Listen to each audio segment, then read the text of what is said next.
Մեծարգո պարոն Հասանով, քաղաքացիական պայմանագիր խմբակցության հարգելի եւ սիրելի գործընկերներ, Ուժեղ Հայաստան խմբակցության հարգելի գործընկերներ, Հայաստան խմբակցության հարգելի գործընկերներ, սիրելի ժողովուրդ։ Շնորհակալություն եմ հայտնում իմ հարազատ քաղաքացիական պայմանագիր խմբակցությանը իմ թեկնածությունն առաջադրելու համար եւ շնորհակալություն եմ հայտնում Տիկին Մանավազյանին իմ հասցեին բարի եւ տեղտեղել չափազանցված խոսքեր ասելու համար։ Շնորհակալություն եմ հայտնում քաղաքացիական պայմանագիր կուսակցությանը այս տարվա հունիսի 7-ին քվետված 700,000-ից ավելի քաղաքացիներին, որոնք հստակ եւ աներկբա մանդատ են տվել քաղաքացիական պայմանագրին, շարունակելու ժողովրդավարական բարեփոխումները, շարունակելու խաղաղության օրակարգը, կազմելով կառավարություն։ Սիրելի ժողովուրդ, հունիսի 7-ին դուք պաշտպանեցիք Հայաստանը, դուք պաշտպանեցիք Հայաստանի ինքնիշխանությունն ու անկախությունը, դուք պաշտպանեցիք հայկական ժողովրդավարությունը եւ այժմ եկել է լավ ապրելու ժամանակը։ Այժմ եկել է խաղաղության պայմաններում առանց հակամարտության, առանց պատերազմների երեխաներ ունենալու եւ նրանց մեծացնելու ժամանակը։ Ես ասել եմ քարոզարշավի մեկնարկին եւ ուզում եմ կրկնել հիմա։ Իմ երկուամյա, գրեթե երկուամյա տղան պատերազմ չի տեսել։ Նրա հասակակիցները պատերազմ չեն տեսել։ Եվ ես անելու եմ ամեն ինչ, որպեսզի իմ եւ ձեր եւ բոլորիս երեխաները այդպես էլ չիմանան եւ չտեսնեն, թե ինչ է պատերազմը։ Հարգելի գործընկերներ, ուզում եմ նաեւ շնորհակալություն հայտնել այն բոլոր քաղաքացիներին, որոնք իրենց խղճի եւ համոզմունքների համաձայն առանց ընտրակաշառքի չեն ընտրել քաղաքացիական պայմանագրին, այսինքն ընտրել են այլ ուժերի եւ ուզում եմ շնորհակալություն հայտնել նրանց այդ ընտրության համար, իրենց քաղաքացիական պարտքը կատարելու համար եւ շեշտում եմ, խոսքը վերաբերում է այն քաղաքացիներին, որոնք չեն քվեարկել ընտրակաշառքով։ Սիրելի ժողովուրդ, ես ուզում եմ ձեզ ասել, որ մենք ձեզ լսել ենք եւ լսում ենք։ Ես ուզում եմ ձեզ ասել, որ մենք ձեզ տեսել ենք եւ տեսնում ենք։ Եվ ես ուզում եմ ձեզանից ներողություն խնդրել այն բանի համար, որ գուցե ոչ բոլոր ձեր մտահոգություններին ենք անդրադարձել, գուցե ոչ բոլոր ձեր դժվարություններին եւ դժգոհություններին ենք անդրադարձել, կամ գուցե այն բանի համար, որ չենք կարողացել ձեզ համոզել մեր առաջարկած ճանապարհի ճշմարտացիության մեջ։ Եվ ես խոստանում եմ ձեզ, որ մենք ամեն ինչ անելու ենք ձեր վստահությունը շահելու կամ վերականգնելու համար։ Եվ դուք ոչ մի դեպքում, նույնիսկ հաշվի առնելով այն փաստը, որ ձեր նախընտրած քաղաքական ուժերը չեն հաղթել, դուք ոչ մի դեպքում չպիտի ձեզ անտեսված զգաք։ Միակ տարբերությունը, սիրելի ժողովուրդ, կրկին խոսքը այն մարդկանց մասին է, որոնք քվեարկել են ընդդիմությանը։ Միակ տարբերությունը քաղաքացիական պայմանագրին քվեարկածների եւ ձեր միջև, մեր եւ ձեր միջև քաղաքական նախընտրությունների տարբերությունն է։ Ուրիշ ոչինչ։ Մենք գալիս ենք եւ սերում ենք նույն պատմությունից, խոսում ենք նույն լեզվով, կրում ենք նույն մշակույթը, մեր ծնողները հանդիպել են եւ հանդիպում են նույն դժվարություններին, նույն խնդիրներին, մեր երեխաները ծնվում են նույն երկրում, նույն հիվանդանոցներում, ծառայում եւ ծառայելու են նույն բանակում։ Եվ հետեւաբար աշխարհում չկա որևէ բան, որևէ ընտրություն, որևէ քաղաքական տարբերություն, որ մեզ կարող է բաժանել միմյանցից, որովհետեւ մենք մեկ ենք։ Եվ մենք ձեզ սիրում ենք, նույնիսկ եթե դուք մեզ տեղ-տեղ չեք սիրում, մենք ձեզ սիրում ենք։ Սիրելի ընդդիմադիր գործընկերներ, այժմ եթե թույլ տաք, կուզեի առիթն օգտագործել եւ մի փոքր քննարկում բացել ձեզ հետ խորհրդարանական մշակույթի մասին։ Վերջին ամիսներին եւ վերջին հատկապես շաբաթներին մի տարօրինակ եւ անսպասելի կոնսենսուս է ձևավորվել մեր հանրության եւ քաղաքական շրջանակների եւ լրագրողական դաշտում։ Այդ կոնսենսուսը հետեւյալն է, որ Հայաստանի ազգային ժողովը անիմաստ անպտուղ վեճերի զազրախոսության վիրավորանքի տեղ է եւ որ այս գումարման ազգային ժողովը այդ իմաստով նույնիսկ ավելի վատն է լինելու, քան նախորդը։ Համատարած համազգային կոնսենսուս է սա, կարծես թե, Ընդ որում կապ չունի մարդը իշխանամետ է, ընդդիմադիր է, բոլորը կարծես թե մեզ համար այդպիսի ճակատագիր են կանխագուշակում։ Եվ ես ուզում եմ ձեզ առաջարկել, որպեսզի մենք միասին կոտրենք այս նախախնամությունը կամ անեծքը, ոնց ուզում եք դա կոչեք։ Բայց ինչպես։ Ես բնականաբար այնքան միամիտ չեմ, որ կարծեմ, որ կարող ենք հենց հիմա բոլորս պայմանավորվել, որ դե գիտեք ինչ կա, եկեք բարեկիրթ լինենք, եկեք, չգիտեմ, չվիրավորենք միմյանց եւ ամեն ինչ լավ կլինի։ Դա ինչ ասեմ։ Դա կլինի պատրանք, դա կլինի խաղաղություն աշխարհինի տիպի կենաց։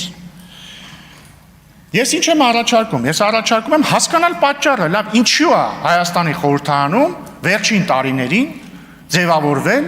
այսպիսի մշակույթ։ Ինչի է խորհրդարանը դարձել անիմաստ անպտուղ զազրախոսության հոմանիշ։ Եվ ես ունեմ իմ տարբերակը, իմ բացատրությունը, ես կներկայացնեմ իմ բացատրությունը եւ իմ առաջարկած լուծումը, ամենևին չհավակնելով Վերին Ատյանի ճշմարտության խոսափող լինելու դերին։ Եվ հրավիրում եմ ձեզ քննարկման, եթե պատեհ կհամարեք, նկատի ունեմ այս ամբիոնից հետո։ Ես կարծում եմ, որ կա մեկ ֆունդամենտալ պատճառ, թե ինչու է 2018 թվականից սկսած եւ հատկապես 2020 թվականի պատերազմից հետո խորհրդարանը դարձել այսպիսի անհանդուրժող վայր։ Այդ պատճառը հետեւյալն է։ Ըստ իս գլխավոր պատճառը ընդդիմության կողմից ժողովրդի ընտրության չընդունումն է եղել։ Կրկնում եմ, դա սկիզբ է առել Թավշյա հեղափոխության հաղթանակի օրվանից սկսած, բայց շատ ավելի ահագնացել է 2020 թվականի 44-օրյա պատերազմից հետո։ Ուշադրություն դարձեք, չեմ ասում է չհաշտվելը ընդդիմության, որովհետև նորմալ է, որ ընդդիմությունը չհաշտվի ընտրությունների արդյունքների հետ կամ ժողովրդի ընդունած որոշման հետ։ Այն իմաստով, որ կարծի, որ հաղթած ուժի ճանապարհը սխալ է եւ պետք է այլ ճանապարհ որդեգրել եւ բնական է, որ ընտրությունների հաջորդ օրվանից սկսած ընդդիմությունը պետք է փորձի համոզել մարդկանց, որ իրենց ընտրությունը սխալ է եղել եւ ճիշտ ընտրությունը կլիներ ընտրել ընդդիմության ճանապարհը։ Բայց խնդիրը, երբ որ ընդդիմությունը չի ընդունում ժողովրդի ընտրելու իրավունքը կամ ընտրությունը։ Նախորդ գումարման ազգային ժողովում պատգամավորներից մեկը հանրապետական կուսակցության անդամ։ 2018 թվականի Թավշյա հեղափոխությունը անվանում էր իշխանազավթում, անընդհատ անվանում էր իշխանազավթում։ Եվ այս նոր գումարման խորհրդարանում նույնպես կան պատգամավորներ, որ այս տարիների ընթացքում բազմաթիվ անգամ վիճարկել են ժողովրդի ընտրությունը։ Օրինակ, այս գումարման խորհրդարանում էլի կա նորընտիր պատգամավոր, որը 2018 թվականի հեղափոխությունը անվանում է թուրք-ադրբեջանական հեղափոխություն։ Եվ այսպիսով վիճարկում է եւ չի ընդունում են փաստը, որ 2018 թվականին Հայաստանի ժողովրդի գերակշիռ մեծամասնությունը, այդ թվում հրապարակներում հավաքված 100 հազարավոր քաղաքացիները ընտրել էին Սերժ Սարգսյանին եւ հանրապետական կուսակցությանը իշխանությունից հեռացնելու ճանապարհը, կատարել էին ընտրություն։ Եվ դա անվանել թուրք-ադրբեջանական կամ ցանկացած այլ տեղից թելադրված գործողություն, նշանակում է նսեմացնել ժողովրդի ընտրելու իրավունքը։ Նույն կերպ ամբողջ ընդդիմությունը, որը թե նախորդ խորհրդարանում, թե այս գումարման խորհրդարանում գլխավորապես կամ նախկին իշխանությունների ներկայացուցիչներից է կազմված, կամ մարդկանցից, որոնք առնվազն մեծապես փոխկապակցություն են ունեցել նախկին իշխանությունների հետ, հրաժարվել են ընդունել 2018, 2021 եւ հիմա 2026 թվականի ընտրություններում ժողովրդի ընտրությունը։ Եվ կրկին ուզում եմ շեշտել, ճիշտ հասկացեք ինձ, խոսքը ընտրությունը չընդունելու մասին է, ոչ թե կարծելու մասին, որ այդ ընտրությունը սխալ էր։ Ցանկացածը կարող է կարծել, որ ընտրությունը սխալ էր կամ պետք չէր այդպիսի ընտրություն անել, դա ընդդիմության իրավունքն է։ Բայց սիրելի գործընկերներ, ընդդիմադիր, դուք պարտավոր եք ընդունել ժողովրդի ընտրությունը։ Եվ մենք էլ ենք պարտավոր ընդունել ժողովրդի ընտրությունը։ Եվ ինչի է բերել այս իրավիճակը։ Այս իրավիճակը բերել է հետևյալին, որ իշխանությունն էլ իր հերթին, տեսնելով, որ ընդդիմությունը չի ընդունում ժողովրդի ընտրելու իրավունքը, ժողովրդի ընտրությունը չի ընդունում, ընդդիմությանը սկսել է վերաբերվել որպես հակաժողովրդավարական, հակապետական ուժեր։ Եվ դա բերել է այս իրավիճակին։ Մեկ այլ հարգամանք է ընդդիմության կողմից խորհրդարանական աշխատանքը։ Տեսեք, նախորդ գումարման խորհրդարանում երկու ընդդիմադիր խմբակցությունները, որից մեկը վերընտրվել է, ավելի փոքր կազմով, բայց վերընտրվել է, չեն մասնակցում խորհրդարանական աշխատանքներին բառից նորմալ իմաստով։ Ինչու՞։ Որովհետև երբ որ դու համարում ես, որ 2018 թվականին իշխանության են եկել իշխանազավթները կամ 2018 թվականի հեղափոխությունը թուրք-ադրբեջանական պրոյեկտ էր, եւ երբ որ դու ամբողջ քարոզարշավի ընթացքում ասում ես, որ եթե քաղաքացիական պայմանագիրն ընտրվի, ապա, չգիտեմ, 5 օրի հետո Հայաստանը կործանվելու է, բնական է, որ երբ որ դու գալու ես ազգային ժողովի դալի, դու չես կարող աշխատել անգլերեն ասած business as usual տրամաբանությամբ, որովհետև դու ապոկալիպտիկ քարոզարշավ ես տարել, դու ապոկալիպտիկ բաներ ես ասել։ Եվ ստեղծում է փակ շղթա, երբ որ ընդդիմությունը քարոզարշավի ժամանակ կամ քարոզարշավից առաջ նույնիսկ իր ընտրողներին այդ ապոկալիպսիսն է ներշնչել, եւ երբ որ գալիս է արդեն խորհրդարան, իր ընտրողներն էլ հակառակ բանն են ասում են, բայց մի վարքյան, դու ո՞նց կարող ես բարևել քաղաքացիական պայմանագիր կուսակցության պատգամավորին, չէ՞ որ ինքը դավաճան սրիկա է, դու ո՞նց ես իրան բարևում։ Եվ ստեղծում է փակ շրջան, ռադիկալացման փակ շրջան է ստեղծվում։ Եվ արդյունքում, օրինակ դրա արդյունքում նախորդ խորհրդարանում ընդդիմությունը իրեն հատկացված պաշտոնները չէր վերցրել մեծամասամբ, կամ սկզբից վերցրել էր, հետո հրաժարվեցին մի խոսքով, բայց արդյունքն էր, որ այդ պաշտոնները վերցված չէին, արդյունքներն էին, որ ընդդիմությունը չէր զբաղվում օրինաստեղծ աշխատանքով, իսկ երբ որ ընդդիմությունը չի զբաղվում օրինաստեղծ աշխատանքով եւ պաշտոններն չի վերցնում, հանձնաժողովի նիստերին չի մասնակցում կամ մասնակցում է, բայց ոչ օրինաստեղծ աշխատանքի համար, ամբողջ ազգային ժողովը օրինաստեղծ աշխատանքի մասին է, եթե արանքից հանում ես օրինաստեղծ աշխատանքը, տակը ինչ է մնում։ Քաղաքական պոլեմիկա, գորգորոց, ռադիկալ ելույթներ։ Դրա համար հարգելի գործընկերներ, ես տեղեկացել եմ առնվազն մամուլից, որ Հայաստան խմբակցությունը չի պատրաստվում վերցնել եւ ուղղեք ինձ եթե սխալ եմ իհարկե։ Չի պատրաստվում վերցնել իրեն հասանելիք պաշտոնները։ Մամուլից կարդացել են, որ ուժեղ Հայաստանը պատրաստվում է վերցնել, ուզում են ողջունեմ դա եւ Հայաստան խմբակցությանն էլ հորդորում են փոխել իրենց որոշումը, եթե հարկ կհամարեն, որովհետեւ մենք, սիրելի գործընկերներ, մի կես ժամ առաջ երթում ենք տվել։ Մենք ստորագրել ենք այդ երթման տեքստը։ Մենք միասին ենք կանգնել, շատ ուշադրիր չեմ եղել, ընդդիմադիր գործընկերները կանգնել են, թե չէ, եթե չեն կանգնել, վատ է։ Բայց մենք միասին պիտի օրինաստեղծ աշխատանքով զբաղվենք։ Օրինաստեղծ աշխատանքով զբաղվել չի նշանակում լինել իրար հետ, նույն քաղաքական հարթության վրա։ Նշանակում է կատարել մեր պարտքը։ Սիրելի ընդդիմադիր գործընկերներ, դուք եւ ձեր նախորդները այս տարիների ընթացքում մեզ ինչ ասես անվանել եք։ Ձեր մեջ կան մարդիկ, որ օրինակ ինձ բառից բուն իմաստով վիրավորական արտահայտություններ են արել, չգիտեմ, եթերներով։ Կամ մարդիկ, որ չեն արել եւ բարեկիրթ են իրենց պահել։ Մեր ժողովուրդը երկու անգամ ընտրություններով տվել է վերդիկտը, տվել է դատավճիռը։ Իրանք ասել են ձեզ եւ բոլորին, որ իրանք այդ որակումների հետ համաձայն չեն։ Ձեր արած որակումներին մեր հասցեին ժողովուրդը համաձայն չի։ Ժամանակն է ընդունել այդ փաստը, ժամանակն է փոխել վերջին 6 տարիներին մեր քաղաքական դաշտում լսվող խոսույթները։